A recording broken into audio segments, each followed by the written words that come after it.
The Ministry of Public Service is cognizant that the issue of reducing the wage bill from the current 46% of our revenue to that 5%, it is not a nice to have, it's a must to have. It is not an option, it's an imperative. And in this regard, the ministry is also cognizant of the fact that this is not the only issue that we have to deal with to reduce our recurrent expenditure, which continues to frustrate our ambitions.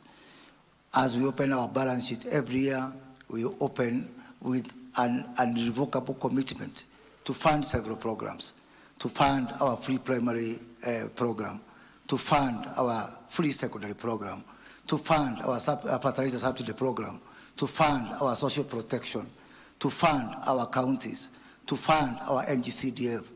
I don't know why anybody would want to be the president of this country. Because even before we open the year, we are opening with so many commitments which are irrevocable and which are non-discretionary. So to add to this issue of the wage bill shows that we really are already operating within a very constrained fiscal space, and so therefore we must do. And in this regard, my ministry commits on behalf of national government to do 4 things. 1, I'll be shortly moving to cabinet to seek cabinet approval that all staff establishment as approved, subject to cabinet approval, will remain suspended until review of the same is done, so that we can ask ourselves whether those establishments make sense or not. Secondly, my ministry is going to spearhead a government-wide program of looking at our processes, reviewing our processes, asking ourselves which processes are not making sense, asking ourselves which processes can be done using digitization, so that as we review our establishment, that we are able to have a public service that is fit for purpose.